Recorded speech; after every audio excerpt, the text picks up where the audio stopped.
Bail ఇచ్చింది. రావణ్కి court వారు bail ఇచ్చారు. సోషల్ మీడియా అరెస్టుల్లో ఎటువంటి ముందస్తు నోటీసులు లేకుండా ఈ విధంగా అరెస్ట్ చేయటం తప్పు అని కోర్టు వారు భావించారు. రావణ్ మీద సర్పవరంలో పోలీస్ స్టేషన్లో ఎప్పుడో 2025లో ఒక కేసు కట్టారంట. కోర్టు వారు బెయిల్ ఇచ్చిన వెంటనే అతన్ని రిలీజ్ అయిన వెంటనే మరలా బయటకు వచ్చిన తర్వాత సర్పవరం పోలీస్ స్టేషన్లో రిజిస్టర్ అయిన 2025 కేసులో అరెస్ట్ చేస్తున్నామని మళ్ళీ పోలీసులు ప్రకటించారు. మళ్ళీ రావణ్ని అదుపులోకి తీసుకున్నారు. ఇది ఖచ్చితంగా అప్రజాస్వామికం. ఈరోజు కోర్టు బెయిల్ ఇచ్చిన తర్వాత కూడా మరలా రావణ్ని అరెస్ట్ చేసి సర్పవరం పోలీస్ స్టేషన్కి తీసుకెళ్తున్నామనే మాట చెప్పటం పూర్తిగా రాజ్యాంగబద్ధం కాదు, ఇది న్యాయబద్ధం కాదు. ఇది ఖచ్చితంగా ఒక వ్యక్తి యొక్క ప్రాథమిక హక్కులు హరించటమే. ఈరోజు రాజ్యాంగబద్ధమైన పదవిలో ఉన్న రఘురామకృష్ణంరాజు మేకుల దేవుడు, 2 చెక్కల దేవుడు, 3 మేకుల దేవుడు అని పదే క్రీస్తుని అవమానిస్తే లేని చట్టం. ఈరోజు జడా శ్రవణ్ కుమార్ తీసేసిన మెజిస్ట్రేటు అని, లిల్లీ పుట్టు అని, హాఫ్ కోట్ అని, ఫుల్ కోటు అని పదే బాడీ షేమింగ్ చేయటం ఒక రాజ్యాంగబద్ధ పదవిలో ఉన్నటువంటి గౌరవ డిప్యూటీ స్పీకర్ గారికి అది అసంబద్ధమా? అది కరెక్ట్ అయితే నేను మాట్లాడిన మాట కూడా పనిషబుల్లే. గౌరవప్రదమైనటువంటి స్థానంలో ఉన్న మీకే, రాజ్యాంగబద్ధ పదవిలో ఉన్న మీకే బాడీ షేమింగ్ చేయటంలో వాడెవడో మెజిస్ట్రేట్ అంట, వీడెవడో జడ్జ్ అంట, వీడు హాఫ్ కోట్ గాడు, వీడు ఫుల్ కోట్ గాడు, వీడు నీల్ కోట్ గాడు, వీడు లిల్లీ పుట్టుగాడని మీరు అంత గౌరవప్రదమైనటువంటి పెద్ద మనిషి మీరు మాట్లాడితే, మేము మాట్లాడితే రాజ్యాంగబద్ధంలో మా మీద కేసులు కడతారా? రావణ్ మాట్లాడింది గౌరవ ఉప ముఖ్యమంత్రి పవన్ కళ్యాణ్ గారు నా కొడకల్లారా గొంతు బిసికి చంపుతా అని 151 మంది ఉన్నటువంటి ప్రభుత్వంలో ఒక ముఖ్యమంత్రితో సహా 150 మంది ఎమ్మెల్యేలని చెప్పు తీసుకొని ఒక ప్రధాన కార్యాలయంలో నా కొడకల్లారా గొంతు పిసుకుతా నా మీద ఎలిగేషన్లు చేస్తారా అని మాట్లాడినప్పుడు ఈరోజు గౌరవ ఉప ముఖ్యమంత్రి గారికి చట్టం న్యాయం గుర్తొచ్చిందా? ఒక వ్యక్తి చట్టం గురించి ఈరోజు ఆయన ఒకరికి అన్యాయం జరిగింది, మీరు ఎక్కడున్నారు, మీరు నిద్రపోతున్నారా అని ఆ రోజు ఆ మాట అన్నందుకు రావణ్ మీద కేసు కడతారా? మరి ఉప ముఖ్యమంత్రి గారు నిన్న గౌరవ ఉప ముఖ్యమంత్రి గారు గౌరవప్రదమైన స్థానంలో ఉండి కాళ్ళకి కాళ్ళు ఎరక్ కొడతాను అని చెప్పేసి రౌడీల గురించి మాట్లాడితే, రౌడీ షీటర్ల గురించి మాట్లాడితే అది చట్టబద్ధమా? యోగి ఆదిత్యనాథ్ ట్రీట్మెంట్ ఇప్పిస్తాను, మోకాళ్ళ చిప్పలు అరగదీస్తానని ఒక ఉప ముఖ్యమంత్రి స్థానంలో మాట్లాడటం అది రాజ్యాంగబద్ధమా? అది న్యాయబద్ధమా? దానికి కేసులు ఉండవా? నిన్న కాక మొన్న పంతం నానాజీ మాజీ ముఖ్యమంత్రిని పట్టుకొని నా కొడక ఇక్కడికి వచ్చి నువ్వు చేయరా పోటీ అన్న మాట అది రాజ్యాంగబద్ధమా? అది న్యాయబద్ధమా? దాని మీద కేసులు ఉండవా? దాని మీద రాజ్యాంగం పోలీసులు యాక్ట్ చేయరా? దాని మీద వ్యవస్థలు పనిచేయవా? దానికి నేను ఈరోజు గౌరవ ఉప ముఖ్యమంత్రి పవన్ కళ్యాణ్ గారు ఇచ్చిన స్పీచ్ నేను ఆద్యంతం విన్నా. నేను స్పీచ్లో ఇంతకుముందు మాట్లాడినటువంటి మాటలు సోషల్ మీడియాలో మీ జన సైనికులు చేసినటువంటి కామెంట్స్, సోషల్ మీడియా వేదికగా కొన్ని వందల మందిని మీ జన సైనికులు వీర మహిళలు చేసినటువంటి కామెంట్స్, దాని మీద కేసులు ఉండవా సార్? మీకు చట్టం న్యాయం మీరు ముఖ్యమంత్రి అయిన తర్వాత మీ ఉప ముఖ్యమంత్రి అయితే గుర్తొస్తాయా? సోషల్ మీడియాలో మీకు గుర్తొస్తాయా? జగన్మోహన్ రెడ్డిని నా కొడకల్లారా, వైఎస్ఆర్సీపీ ఎమ్మెల్యేని నా కొడకల్లారా అని మాట్లాడినప్పుడు గుర్తురాదా? మేము ఒక చిన్న మాట నాలుక కోస్తా అన్నందుకు గౌరవ స్పీకర్ గారికి బాధ అనిపించిందా? నేనేమన్నాను? రాజకీయ సమాధి కడతానన్నా. రాజకీయ సమాధి అనేది నా స్పీచ్ మొత్తం మీరు వినండి. రాజకీయ సమాధి కడతానంటే తప్ప అండి? ఒక ముఖ్యమంత్రి నడి రోడ్డు మీద కాల్ చేయాలి నిన్ను అని 2 ముఖ్యమంత్రులు మాట్లాడుకున్నారు. దాని మీద కేసులు ఉన్నాయా? నా కొడకల్లారా అని మాట్లాడాడు జగన్మోహన్ రెడ్డి గారి ఎమ్మెల్యేలని పవన్ కళ్యాణ్, దాని మీద కేసులు ఉన్నాయా? నేను రాజకీయ సమాధి కడతానంటే నా మీద కేసు కడతారా? పవన్ కళ్యాణ్ గారు కరెక్ట్గా మాట్లాడితే మీరు స్పందించండి అంటే కేసు కడతారా? ఖచ్చితంగా చట్టం ప్రకారం ఎదుర్కొంటామండి, మేము భయపడేది లేదు. టైం మీది కొట్టారు, మాకు వస్తుంది టైం, కొడతాం. మేము కొడితే ఎలా ఉంటుందో తెలుసా? దిమ్మ తిరిగి బొమ్మ కనపడుతుంది ఈ ప్రభుత్వానికి. ఖచ్చితంగా నేను చెప్తున్నా, ఈరోజు రావణ్ని కోర్టు వదిలేసినప్పటికీ మళ్ళీ వాళ్ళు అదుపులోకి తీసుకున్నారు, విచ్ ఇస్ అన్కాన్స్టిట్యూషనల్. మళ్ళీ నేను రేపొద్దున వస్తా, మళ్ళీ ఆర్గ్యూ చేస్తా. చట్టం ప్రకారం నిజంగా ఆయన తప్పు చేసి ఉంటే రేపొద్దున శిక్ష పడుతుందండి. ఈరోజే జైలుకి వేయాల్సిన అవసరం ఏముంది? నేను గౌరవ ముఖ్యమంత్రి గారికి, గౌరవ ఉప ముఖ్యమంత్రి గారికి కూడా విన్నపం చేస్తున్నా, దయచేసి సోషల్ మీడియా వేదికగా వచ్చే కేసుల్ని ముందు తెలుగుదేశం నాయకులను కంట్రోల్ చేయండి. మీ ఆర్పీ ఏం మాట్లాడుతున్నాడు, మీ నాయకులు ఏం మాట్లాడుతున్నారు, వాళ్ళని కంట్రోల్ చేసి మా దగ్గరికి రమ్మని నేను గౌరవప్రదంగా కోరుకుంటూ, ఈరోజు జరిగినటువంటి ప్రతి ఒక్క సంఘటనకి ప్రభుత్వమే బాధ్యత వహించాలి.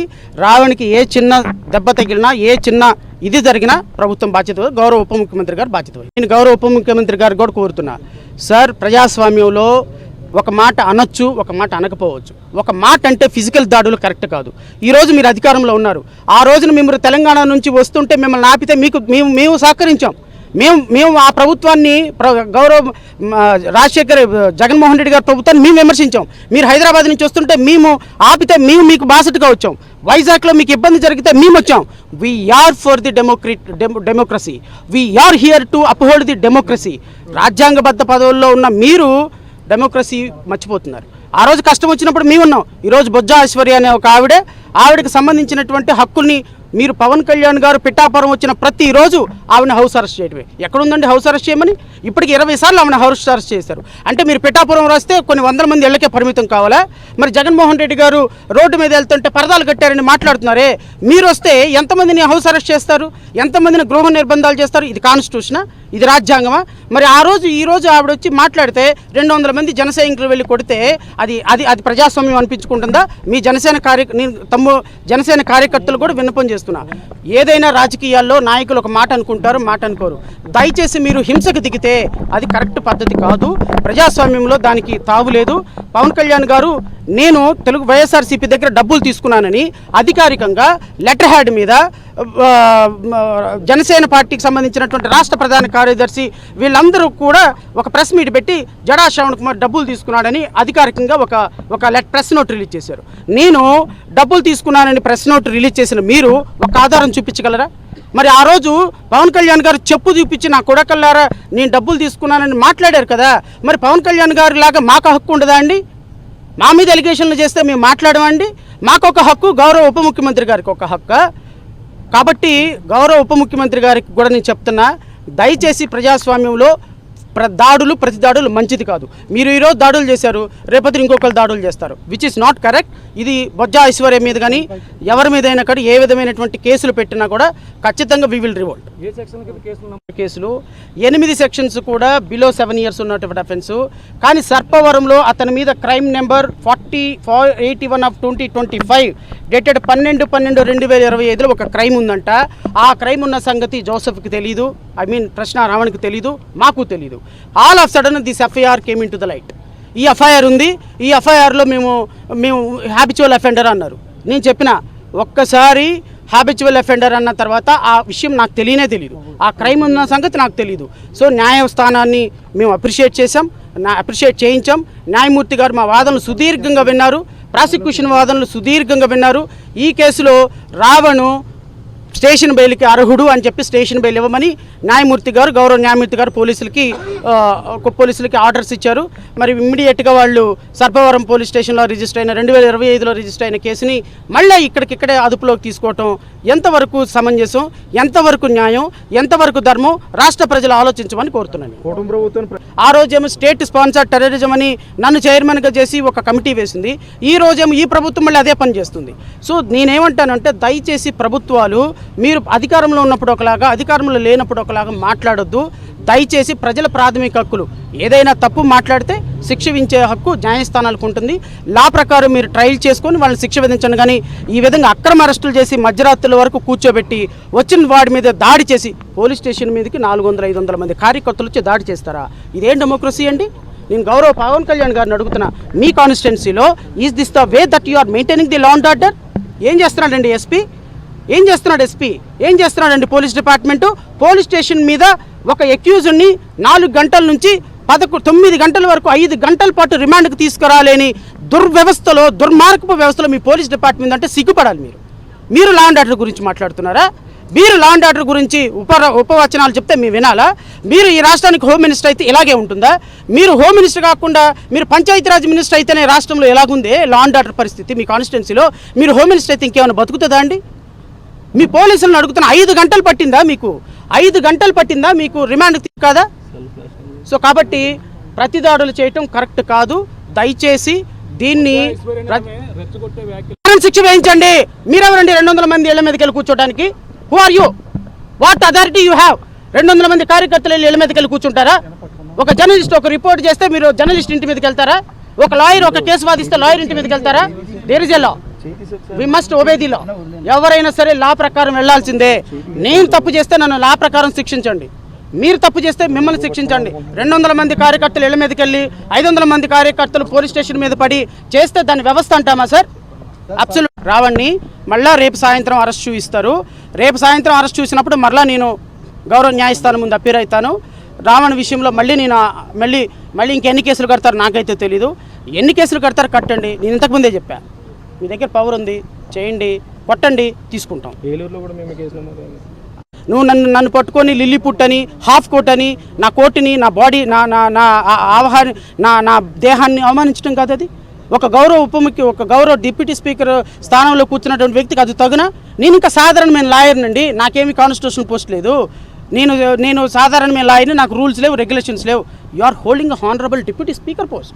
You are suppose to talk with a decency. నువ్వు పొద్దున్న లెగిస్తే వాడెవడు, వీడెవడు, నువ్వేం పీకుతావురా, నువ్వేం లాగుతావురా అని మీరు మాట్లాడితే మేము మాట్లాడుతాం తప్పండి. మేము మాట్లాడితే కేసులు కట్టేస్తారు. మీ దగ్గర అధికారం ఉంది, కడతారు, కట్టండి. ఎక్కడికి పోద్ది? ఒక రోజుకి మాకు వస్తుంది, మేము వెంట చూపిస్తాం. యూట్యూబ్లో నేను మాట్లాడాను, ఆ యూట్యూబ్లో మాట్లాడిన దాని మీద కేసు కట్టారు. ఆయన మాట్లాడింది ఏంటి? ఎక్కడో మల్లం గ్రామంలో గ్రామ సంస్కరణ జరిగింది, మీరు నోరెత్తలేదు, మీ నోట్లో అని అనబోయి ఆపేశాడు ఆయన. ఆయన వర్డ్ కంప్లీట్ చేయలే. మీ నోట్లో ఏముంది మాట్లాడలేదు అని అనాలి అని ఉద్దేశం. ఆయన ఆ మాట అనలా. మన్నించండి, ఈ భాష నేను అనటంలా గౌరవ ఉప ముఖ్యమంత్రి గారి భాష నా కొడకల్లారా అని ఆయన భాషని ఈయన రిట్రీట్ చేశాడు. ప్రధానంగా పోరాటం చేస్తావు, పోరాటం చేయి. నువ్వేమో కాన్స్టిట్యూషన్ పోస్ట్లో కూర్చుంటావా? ఎస్సీలు, ఎస్టీలు, బీసీలు, క్రైస్తవులు కట్టిన డబ్బుల్లోంచి జీతం తీసుకుంటావా? మళ్ళీ నువ్వేం వ్యక్తిగతంగా వాళ్ళ మీద పోరాటం చేస్తావా?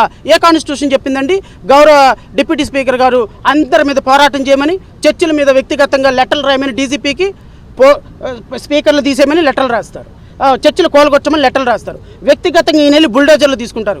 ఇదా కాన్స్టిట్యూషనా? మీరు డిప్యూటీ స్పీకర్ కాన్స్టిట్యూషనల్ పోస్టా? నేను తిట్టగానే మీకు కాన్స్టిట్యూషనల్ పోస్ట్ గుర్తొచ్చిందా? మీరు తిట్టేటప్పుడు కాన్స్టిట్యూషనల్ పోస్ట్ గుర్తురాదా? మీరు ఇళ్ళ కూడా కొట్టేటప్పుడు కాన్స్టిట్యూషనల్ పోస్ట్ గుర్తురాదా? కాబట్టి నేనేం చేయనండి. I'm a lawyer, I have every right. ఎవరినైనా ప్రశ్నించే హక్కు నాకుంది. బట్ డిప్యూటీ స్పీకర్కి లేదు. డిప్యూటీ స్పీకరు రాష్ట్రపతి తప్పు చేసినా మాట్లాడటానికి లేదు, ప్రధానమంత్రి తప్పు చేసినా మాట్లాడటానికి లేదు, ఆఖరికి ఒక ఎమ్మెల్యే తప్పు చేసినా మాట్లాడటానికి లేదు. ఎందుకు లేదు అంటే you are not suppose to talk, express your opinion, you are bound by the rules and regulations of assembly. నాకు రూల్స్ అండ్ రెగ్యులేషన్స్ లేవు. I'm a free bird, I can talk anything, I can with in limitations. So అందువల్ల speaker గారు చెప్పినట్టుగా నేను ఏ మతాలని, ఏ కులాలని, తిరుమల వెంకటేశ్వర స్వామి ప్రతిష్టను కాపాడటానికి నేను వేసినన్ని కేసులు ఇంతవరకు ఎవరు వేయాలి. మేము రాష్ట్రాన్ని కాపాడుతాం, అంతే. Thank you. మరిన్ని అప్డేట్స్ కోసం ఛానల్ను సబ్స్క్రైబ్ చేయండి. నోటిఫికేషన్స్ కోసం బెల్ ఐకాన్ పై క్లిక్ చేయండి.